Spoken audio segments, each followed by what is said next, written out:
received a call informing me about a falling accident involving my husband, Mike. Panicked, I rushed to the hospital, where the doctor conveyed that the surgery was successful, but Mike hadn't regained consciousness.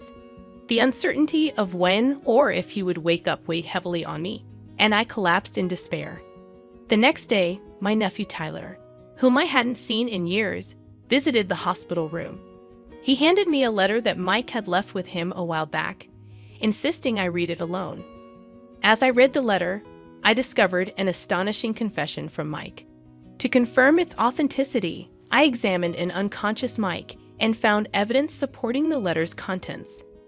Unbeknownst to me, Mike's secret was exposed, leading to unforeseen developments.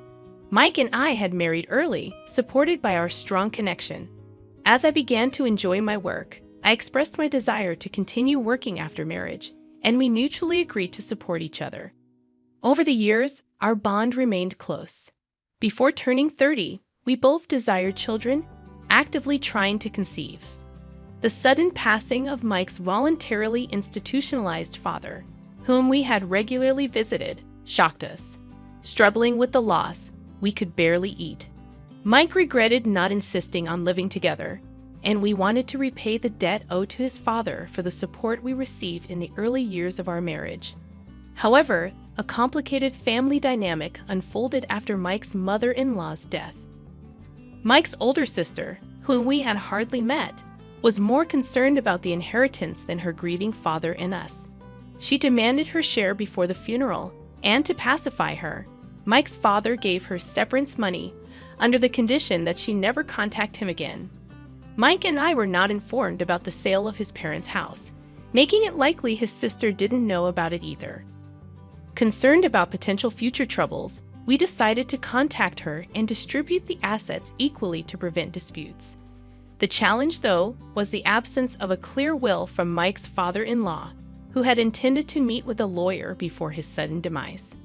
Mike called his sister to inform her about their father's death and the funeral arrangements, but the conversation turned sour when she demanded her share of the inheritance without expressing any condolences. Frustrated but trying to remain calm, Mike discussed the inheritance distribution, learning about his sister's recent divorce. He was particularly concerned about his nephew, her son, but the conversation was dominated by the contentious inheritance issue. After the call, Mike was visibly upset and worried about potential disruptions at the funeral, reminiscent of his mother-in-law's funeral. I consented to remain silent as Mike wished.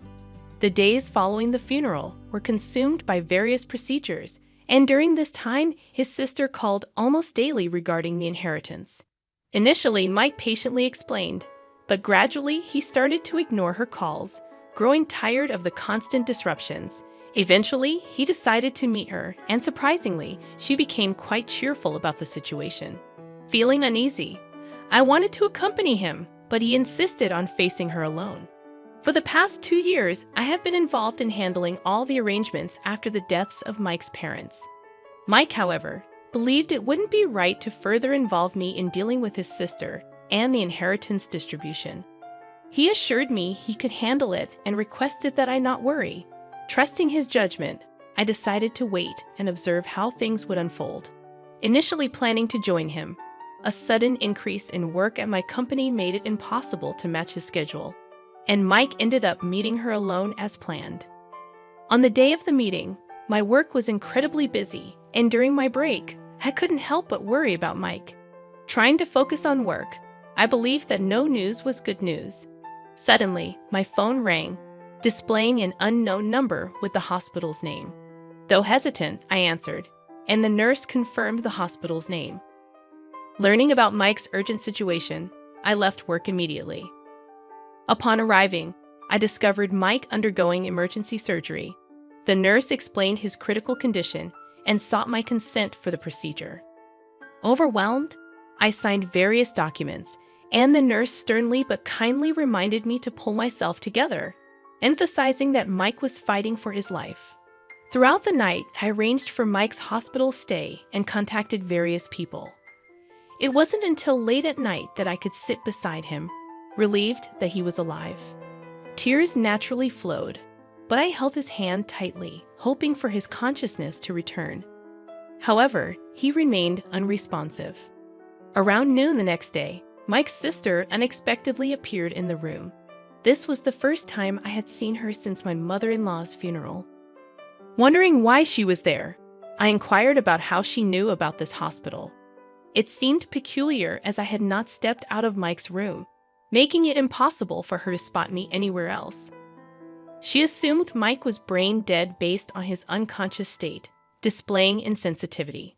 Despite her lack of concern for his safety or chances of recovery, she demanded compensation for her uninvited visit. To avoid causing a scene in front of Mike, I handed her money and watched her leave the room with an imposing attitude. As she left, she called her son into the room, introducing him as my nephew. Before leaving, she instructed him to look after me. The boy, hesitant at first, approached me and handed me a letter from Mike, stating that it was given without his mother's knowledge. The torn piece of paper seemed to contain an important message from Mike. I quickly perused the letter, discovering that Mike and his sister were initially scheduled to meet at a cafe. However, on the day of their meeting, she unexpectedly called him to her house. Mike, sensing something amiss, decided to document the events while remaining vigilant.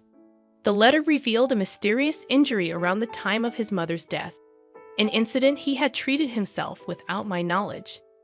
As I delved further into the letter, an astonishing story unfolded. During disputes over his mother's inheritance, Mike experienced an odd sensation in his leg after walking through a crowd. To his shock, he found a deep cut on his thigh and a utility knife in his pocket, its blade hidden. His sister now claimed responsibility for the injury, stating she had aimed for an artery in the crowd but failed. She even knew the exact location of the wound. Checking Mike's thigh while he was unconscious, I found the old cut, providing clear evidence of his sister's malicious intent. As anger surged within me, I redressed Mike, focusing on the letter. Mike expressed his conviction that his life was in danger, and he had written the letter hurriedly, while his sister briefly left the room during their inheritance discussion. Oddly, she insisted on having her son present during this discussion, planning to use him as bait in a tearful plea for a larger share of the inheritance. Feeling threatened, Mike had instructed his nephew to give me the letter if anything happened to him. The letter also mentioned evidence in the inner pocket of his jacket. Searching the jacket untouched since the nurse handed it to me, I found a voice recorder. The bloodstains indicated the severity of the accident, and Mike had shielded the recorder to protect the evidence at the risk of his own life. Listening to the shocking contents, I realized it was evidence that could incriminate his sister. In a state of disbelief, I immediately contacted the police. Shortly after, Mike's sister returned cheerfully, claiming satisfaction and demanding the chair I was using. As she casually touched up her makeup, I asked about the outcome of the inheritance distribution. She lied, stating Mike had agreed to give her a larger share. When questioned about the accident, she claimed ignorance. Choosing not to confront her lies immediately, I asked other questions about memories with Mike, their father, her divorce, and her current living situation. Inquiring about the restaurant meeting and subsequent events captured on the voice recorder, she soon became irritated, dismissing my involvement, declaring, "He was my father. You're just an outsider who married into the family." Despite my indirect connection to the inheritance, Mike's life-threatening accident implicated me in a profound way. I implored her to speak the truth, but she responded with visible outrage, asking if I thought she was lying. In response, I played the voice recorder that Mike had risked his life to save. The recording began with Mike expressing concerns about the difficulty of their conversation and his intention to record it as evidence. His sister immediately pressured him for a larger share of their father's inheritance. Initially reserved, she claimed she needed help raising her nephew alone. However, when Mike rejected her suggestion and demanded she ask her ex-husband for child support, her demeanor dramatically shifted. She confessed to inflicting the cut on Mike's thigh during the dispute over their mother's inheritance, admitting she thought it would increase her share. Mike cleverly changed the topic and suggested moving to a public place, inviting her to a nearby fish restaurant. However, her demeanor changed again, and she left to get ready. In that moment, Mike quickly wrote a letter to me, entrusting it to his nephew, and mentioned the voice recorder, hoping I would find it. After leaving her house for a restaurant, Mike treated his sister to lunch. Upon leaving, he suggested consulting a lawyer due to the deadlock in their discussion.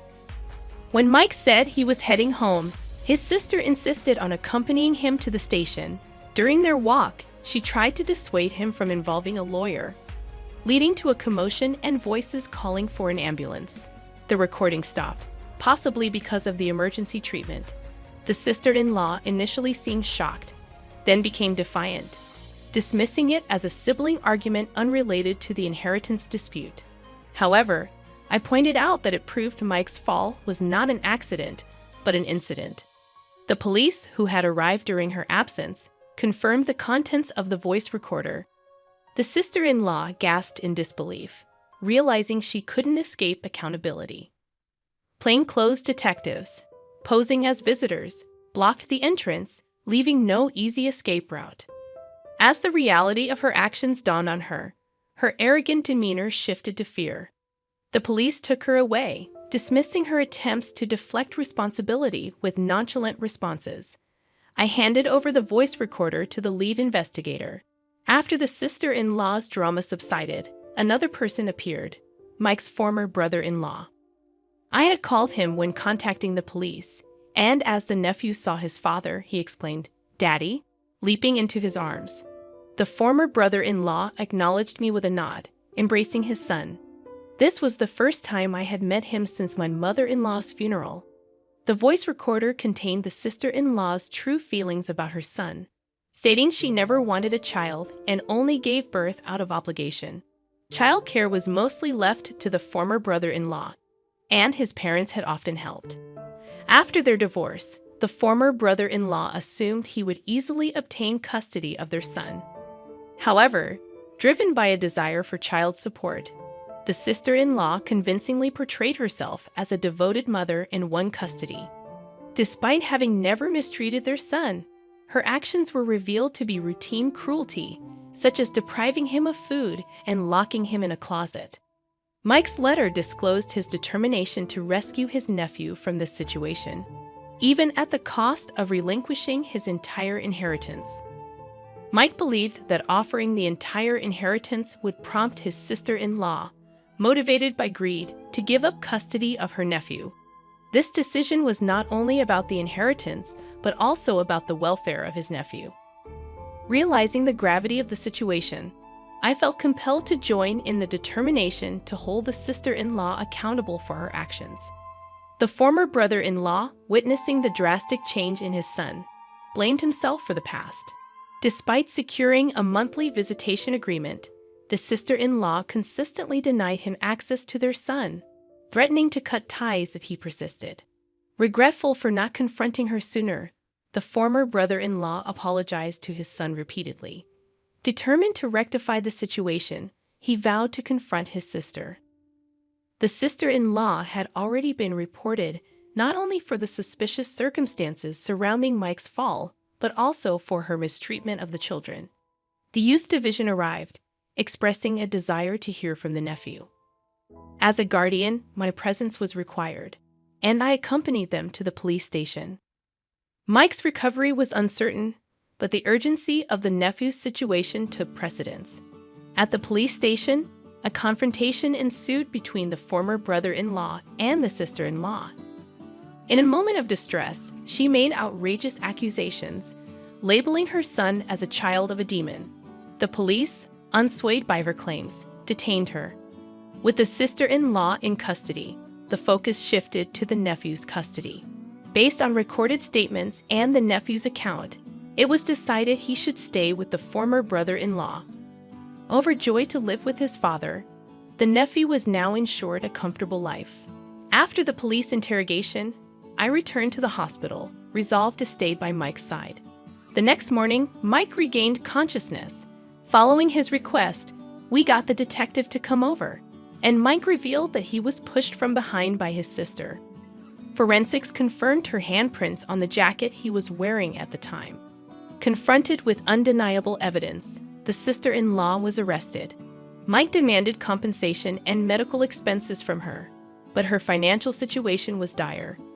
Eventually, Mike proposed splitting his father's inheritance equally, ensuring compensation and medical expenses. The sister-in-law's money dwindled as she repeatedly fired lawyers, leading to a bleak trial. The nephew's emaciated body recovered, and custody was successfully secured by the former brother-in-law. They are now living peacefully with my ex-father-in-law and his parents. After Mike's discharge, I started feeling unwell, and a checkup revealed we were expecting a new life. We hope to raise our child to always smile and be kind, believing that our happiness is just beginning.